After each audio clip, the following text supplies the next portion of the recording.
നമസ്കാരം. 2016 നിയമസഭാ തെരഞ്ഞെടുപ്പിന് തൊട്ടു മുൻപ് അന്നത്തെ മുഖ്യമന്ത്രിയായിരുന്ന മൺമറഞ്ഞ ഉമ്മൻചാണ്ടിക്കെതിരെ സോളാർ സരിത എന്ന ഒരു വനിതയെ ഇറക്കി ലൈംഗിക അരാജകത്വ ആരോപണങ്ങൾ ഉയർത്തി അത് പൊതുജനങ്ങൾക്കിടയിൽ പല രൂപത്തിലുള്ള കഥകളാക്കി പ്രചരിപ്പിച്ച് പിണറായി വിജയനും കൂട്ടരും അധികാരം പിടിച്ചു. ഇത് ക്രൈം ഓൺലൈന്റെ വെളിപ്പെടുത്തൽ അല്ല. ഇടതുപക്ഷത്തിന്റെ മന്ത്രിയായിരുന്ന സി ദിവാകരൻ തന്റെ കനൽ വഴികൾ എന്ന ബുക്കിൽ രേഖപ്പെടുത്തിയിരിക്കുന്നതാണ്. തന്റെ ആത്മകഥാപരമായ ബുക്കിൽ മുൻ മന്ത്രിയായ സി ദിവാകരൻ രേഖപ്പെടുത്തിയിരിക്കുന്നത് ഇങ്ങനെയാണ്: ഒരു വനിതയെയും ഒരു ജഡ്ജിയെയും ഉപയോഗിച്ചുകൊണ്ട് 10-15 കോടി രൂപ മുടക്കി കണാകുണ റിപ്പോർട്ട് എഴുതി വെച്ചു. അതാണ് സോളാർ റിപ്പോർട്ട് എന്നാണ് ദിവാകരൻ തന്റെ പുസ്തകത്തിൽ പറഞ്ഞു പോയിരിക്കുന്നത്. അതേ വാക്കുകൾ കടം കൊണ്ട് തന്നെ ഇന്നിപ്പോൾ ക്രൈം ഓൺലൈൻ പറയുന്നു, 2016 നിയമസഭാ തെരഞ്ഞെടുപ്പിന് മുമ്പ് ഉമ്മൻചാണ്ടി എന്ന അതികായനെ വീഴ്ത്തുവാൻ വേണ്ടി മുഖ്യമന്ത്രി പിണറായി വിജയൻ കളിച്ച ആ രാഷ്ട്രീയത്തിന്റെ പേര് പിന്നീട് പാവാട പൊക്കി രാഷ്ട്രീയം എന്ന് രാഷ്ട്രീയ നിരീക്ഷകർ ചൂണ്ടിക്കാണിച്ചു. ഇത് ക്രൈം ഓൺലൈന്റെ അഭിപ്രായമല്ല. രാഷ്ട്രീയ നിരീക്ഷകർ, കേരളത്തിനകത്തുള്ള രാഷ്ട്രീയ നിരീക്ഷകർ ചൂണ്ടിക്കാണിച്ചത് പാവാട രാഷ്ട്രീയത്തിന്റെ വക്താക്കളായി ഇടതുപക്ഷത്തിന്റെ അപ്പോസ്തലന്മാർ എന്നറിയപ്പെടുന്ന നേതാക്കന്മാർ മാറിയിരിക്കുന്നു. അവർ കളിച്ച പാവാട രാഷ്ട്രീയത്തിന്റെ പ്രതിഫലനമാണ് 2016 നടന്ന തെരഞ്ഞെടുപ്പിൽ ഉമ്മൻചാണ്ടിയെ താഴെ ഇറക്കുന്നതിന് പ്രേരകമായി തീർന്നത് എന്നാണ് രാഷ്ട്രീയ നിരീക്ഷകർ ചൂണ്ടിക്കാണിച്ചത്. ഫലത്തിൽ അത് തന്നെയാണ് സംഭവിച്ചത്. സരിത എന്ന് പറഞ്ഞ ഒരു വനിതയെ ഇറക്കി ആദർശ ശുദ്ധിയിൽ, സദാചാര വിശുദ്ധിയിൽ കേരളത്തിന് മാതൃകയായിരുന്ന ഉമ്മൻചാണ്ടിയെ പോലും ലൈംഗിക ആരോപണ കഥകളിൽ പെടുത്തി അന്ന് വോട്ട് നേടിയാണ് പിണറായി വിജയൻ സർക്കാർ അധികാരത്തിൽ വന്നത് എന്നുള്ളത് ചരിത്രം രേഖപ്പെടുത്തിയിരിക്കുന്ന വസ്തുതയാണ് എന്ന് രാഷ്ട്രീയ നിരീക്ഷകർ ചൂണ്ടിക്കാണിക്കുന്നു. ഇന്നിപ്പോൾ 2026 നിയമസഭാ തെരഞ്ഞെടുപ്പിന് തൊട്ടു മുൻപ് ഇതുപോലുള്ള മറ്റൊരു പാവാട രാഷ്ട്രീയമാണോ ഇടതുപക്ഷ നേതാക്കൾ കളിക്കുന്നത് എന്നാണ് സംശയം. പറഞ്ഞു വരുന്നത്, പാലക്കാട് MLA ആയ രാഹുൽ മാങ്കൂട്ടത്തിനെതിരെ ഉയർന്നു വന്ന ലൈംഗിക ആരോപണങ്ങൾ തന്നെയായിരുന്നു. ഒന്നിനു പുറകെ ഒന്നായി 3 ലൈംഗിക ആരോപണങ്ങളാണ് രാഹുൽ മാങ്കൂട്ടത്തിനെതിരെ ഉണ്ടായത്. ഇതിൽ 2 ബഹുമാന്യനായ മുഖ്യമന്ത്രിക്കാണ് പരാതി കിട്ടിയത്. ആഭ്യന്തര വകുപ്പ് മന്ത്രി കൂടിയായ മുഖ്യമന്ത്രിക്കാണ് 2 സ്ത്രീകൾ പരാതി കൊടുത്തത്. അതിൽ ഒരു സ്ത്രീ വിദേശത്തിരുന്ന് ഇമെയിൽ വഴിയാണ് മുഖ്യമന്ത്രി പിണറായി വിജയന് താൻ വർഷങ്ങൾക്ക് മുൻപ് രാഹുൽ മാങ്കൂട്ടത്തിൽ നിന്നും ശാരീരികമായ ലൈംഗിക പീഡനം അനുഭവിക്കേണ്ടി വന്നിട്ടുണ്ട് എന്നാണ് ഭർത്തൃമതിയായ ഭർത്താവിനോടൊപ്പം താമസിക്കുന്ന ആ വനിത മുഖ്യമന്ത്രി പിണറായി വിജയന് ഇമെയിലായി പരാതി അയച്ചു കൊടുത്തത്. അത് 3ാമത്തെ പരാതിയായിരുന്നു എന്നാണ് മനസ്സിലാക്കാൻ കഴിയുന്നത്. മറ്റു 2 പരാതികളിൽ ഒരു പരാതി KPCC പ്രസിഡന്റായ സണ്ണി ജോസഫിനാണ് കിട്ടിയത്.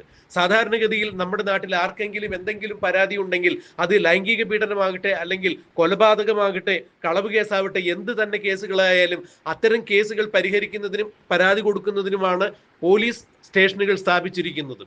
ഇല്ല എന്നുണ്ടെങ്കിൽ കോടതിക്ക് പരാതി കൊടുക്കാൻ സാധിക്കും. ഇങ്ങനെയൊന്നും ചെയ്യാതെ മുഖ്യമന്ത്രി പിണറായി വിജയന് ആഭ്യന്തര വകുപ്പ് മന്ത്രി എന്ന രീതിയിൽ പെട്ടെന്നൊരു തീരുമാനം ഉണ്ടാകുവാൻ വേണ്ടി രാഹുൽ മാങ്കൂട്ടത്തിൽ എന്ന MLA പൂട്ടുന്നതിന് വേണ്ടിയാണോ എന്നറിയില്ല. എന്തായാലും പിണറായി വിജയന് നേരിട്ട് പരാതി കൊടുക്കുന്നു, KPCC പ്രസിഡന്റിന് പരാതി കൊടുക്കുന്നു. KPCC പ്രസിഡന്റിന് കിട്ടിയ ഈ പരാതി ഒരുപക്ഷെ അത് കോൺഗ്രസിനെ തന്നെ പൂട്ടുവാനുള്ള ഉപായമാണോ എന്ന് സംശയിച്ചുകൊണ്ട് KPCC പ്രസിഡന്റ് അത് പോലീസിന് കൈമാറുന്നു. ആ പരാതിയിൽ പറഞ്ഞിരിക്കുന്ന അതിജീവിത ഇപ്പോൾ രാഹുൽ മാങ്കൂട്ടത്തിനെതിരെ 2026 നിയമസഭാ തെരഞ്ഞെടുപ്പിന് മുമ്പ് മജിസ്ട്രേറ്റിന് മുന്നിൽ വന്നു നിന്നുകൊണ്ട് രഹസ്യമൊഴി കൊടുത്തിരിക്കുന്നു എന്ന വിവരമാണ് ഇപ്പോൾ പുറത്തു വരുന്നത്.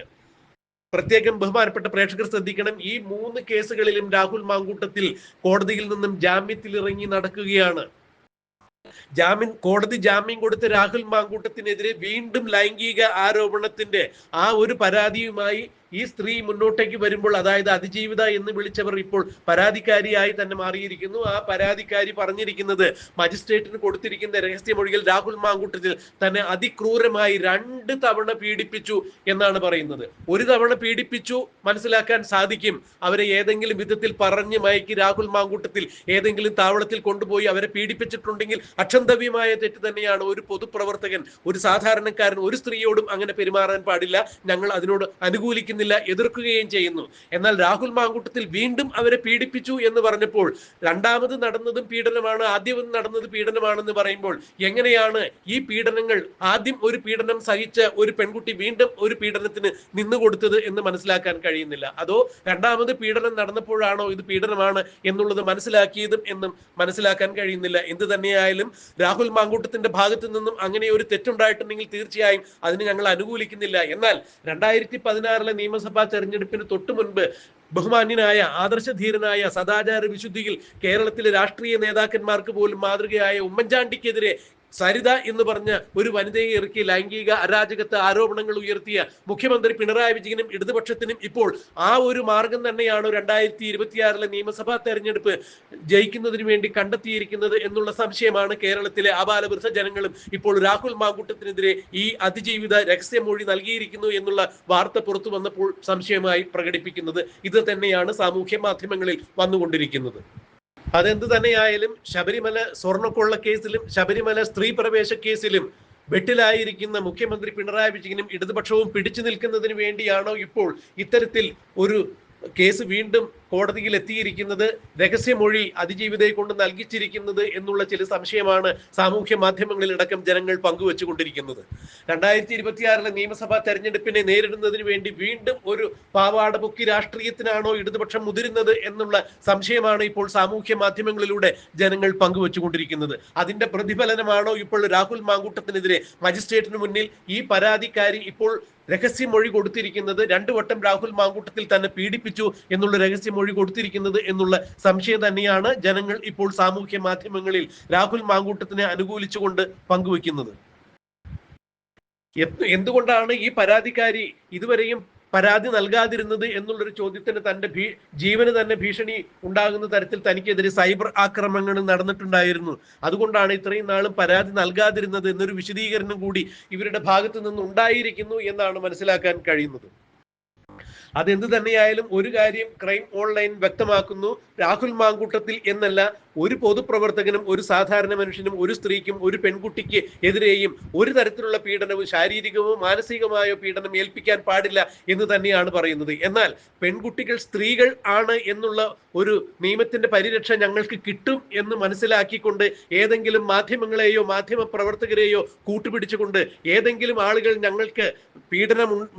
ഞങ്ങളെ പീഡിപ്പിക്കാൻ വേണ്ടി വരുന്നു എന്നുള്ള പരാതി ഉയരുകയാണെങ്കിൽ അതിന്റെ നിജസ്ഥിതി കണ്ടെത്തേണ്ടത് തന്നെയാണ്. സ്ത്രീകൾക്ക് നിയമം കൊടുക്കുന്ന പരിരക്ഷ ഉപയോഗിച്ചുകൊണ്ട് ആരെയെങ്കിലും ലൈംഗിക ആരോപണങ്ങളിൽ കുടുക്കാമെന്നുള്ള വ്യാമോഹത്തോടു കൂടി ഏതെങ്കിലും സ്ഥാപിത താല്പര്യക്കാരുടെ ലക്ഷ്യങ്ങൾ സ്ഥാപിച്ചെടുക്കുന്നതിന് വേണ്ടി സ്വാർത്ഥ താല്പര്യത്തോടു കൂടി ആരെയെങ്കിലും ലൈംഗിക പീഡന കഥകളിൽ കൊടുക്കുന്നതിന് വേണ്ടി ഇത്തരം സ്ത്രീകൾ ഏതെങ്കിലും മാധ്യമ പ്രവർത്തകരെയോ മാധ്യമങ്ങളെയോ കൂട്ടുപിടിച്ചുകൊണ്ട് ഏതെങ്കിലും നേതാക്കളെയോ അല്ലെങ്കിൽ സാധാരണക്കാരെയോ കൊടുക്കുവാൻ വേണ്ടി വരുന്നുണ്ടെങ്കിൽ അതും തിരിച്ചറിയപ്പെടേണ്ടത് തന്നെയാണ്. എന്നാൽ ഒരു കാര്യം അടിവരയിട്ട് പറയുന്നു, കേരളത്തിൽ നിന്നല്ല ഇന്ത്യയിൽ നിന്നല്ല ലോകത്തെവിടെയും ഒരു സ്ത്രീകളെയും അല്ലെങ്കിൽ പെൺകുട്ടികളെയോ സ്ത്രീകളെയോ ആരും ഒരു തരത്തിലും മാനസികമായോ ശാരീരികമായി പീഡിപ്പിക്കാൻ പാടില്ല. അങ്ങനെയൊന്നും ഉണ്ടായിട്ട് നിങ്ങൾ തീർച്ചയായും ധാർമ്മികമായ രോഷത്തോടു കൂടി ഞങ്ങൾ പറയുന്നു, അത്തരക്കാർക്കെതിരെ നടപടിയെടുക്കണം. എന്നാൽ ഇവിടെ രാഹുൽ മാങ്കൂട്ടത്തിനെതിരെ ഉണ്ടായിരിക്കുന്നത് 2026 നിയമസഭാ തെരഞ്ഞെടുപ്പ് ജയിക്കുന്നതിന് വേണ്ടി വീണ്ടും ഒരു പാവാട പൊക്കി രാഷ്ട്രീയത്തിനാണോ ഇടതുപക്ഷ നേതാക്കന്മാരുടെ അപ്പോസ്തലന്മാർ എന്ന് പറയപ്പെടുന്ന ആളുകൾ ഇപ്പോൾ ഇത്തരം ചില കഥകളുമായി ചില ആളുകളെ